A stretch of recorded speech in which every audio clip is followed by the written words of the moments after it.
Being a cardiologist is something that is not a job. It's a passion. It's a career choice, but you better love what you do because your days are endless. But it was so rewarding. I love going to work every day. I'm Joan Thomas Miller, and my doctor name is Dr. Joan Thomas. So like many women, I have two names. Grew up in Long Island, New York, and after high school went upstate. Out of high school, I became a nurse and went to Syracuse, New York, and through nursing school.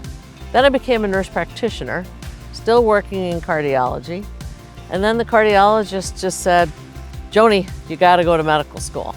When I became a cardiologist in 1990, 5% of cardiologists in the United States were women. And I had a lot of gender discrimination going through training. But I have to say my first job out of training was with three gentlemen that I learned a lot from. And then my career spanned 31 years, all in Rochester, because the year after I arrived there, I met my future husband. We got married, and I just stayed there and kept changing career options. Finally became the first woman chief of cardiology in 2007 in New York State. Built a reputation, had a great practice, loved what I did.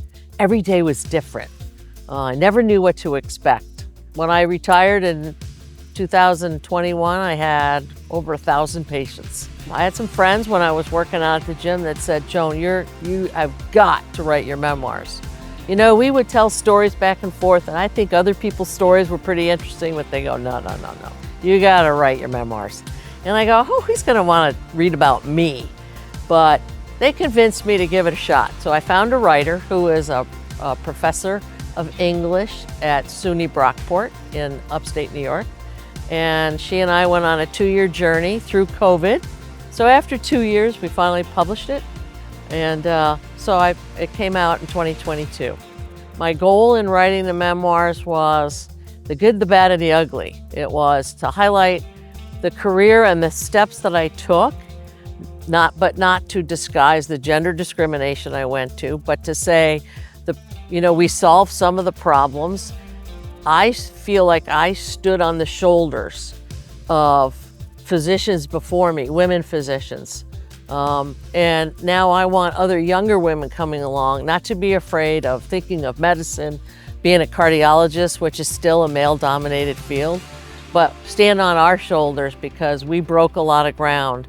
I broke ceilings, and I made it hopefully a better profession that other women could be passionate about as well. Towards the end of my career, about every 3 months, I'd go away. By that time, I was coming to Hague Point. In 1996, the Olympics was in Atlanta, and we'd been looking around where we wanted to retire, and we looked at a lot of places, including Hague Point. And we found that we kept comparing everything to Hague Point.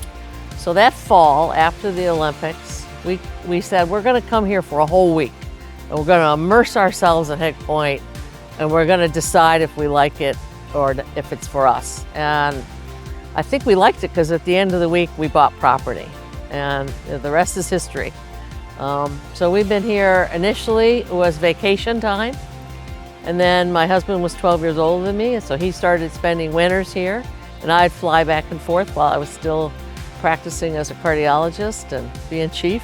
And we've been here about 4 years, full time, and love every minute of it. I play golf, I play tennis, I work out. I stay active as a cardiologist. I always told my patients you have to exercise and stay fit.